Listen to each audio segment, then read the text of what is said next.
you just, oh, sorry. No, you. Well, you just said about all this, the space program stuff.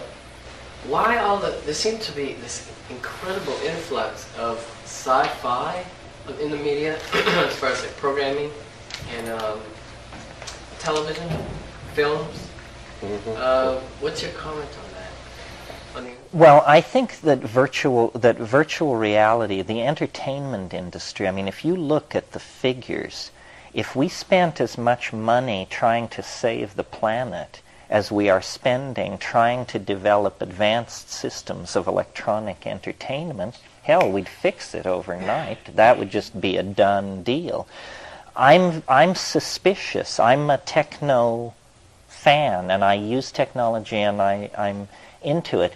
But I was with Howard Rheingold one night, actually here at Esalen, when we achieved a kind of apotheosis together. And he said to me, he said, "My God, I've just realized what virtual reality is for." And I said, "What's it for, Howard?" And he said, "It's to keep us from ever leaving the planet."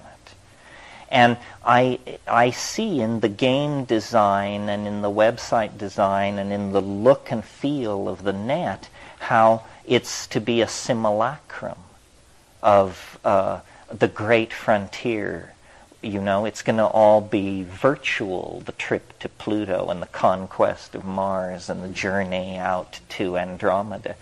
I think that I don't fault technology. You just have to be very aware. But, it's like heroin.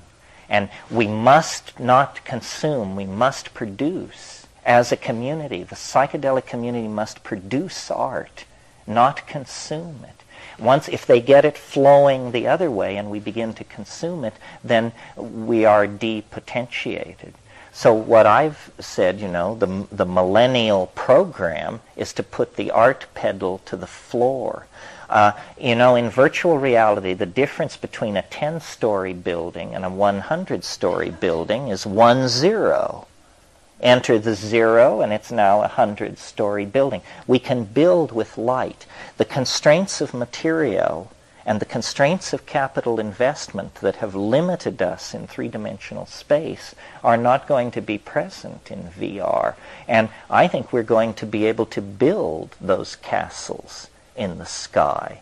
And that what I've said this many times, as I see the late 20th century cultural enterprise, what we're trying to do here is turn the human body inside out. We want to take the mind, which is this invisible hyperspatial organ with its teeming imagination, and we want to make it literal or virtual. We want to bring it into existence. Meanwhile, the body has become, because there are so many bodies, a real drag on the political system. So the body wants to become something freely commanded in the imagination. And it's literally like we are turning ourselves inside out. And this is an alchemical process. So now I've spoken of the alchemical process as something happening to the body, as a cultural enterprise building a tool, as an irresistible motion toward an attractor, which can be glimpsed through the hyperdimensional vision conferred by psychedelics. And then it merely remains to unpack and download these ideas into the popular and mass culture, because I think they assuage anxiety. People feel better about themselves and the fate and direction of the world.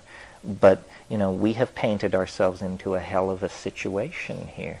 The momentum of our past mistakes is staggering. The good news is we primates love a good fight, and we don't really get our dander up until the last possible moment. This is it. This is the last possible moment.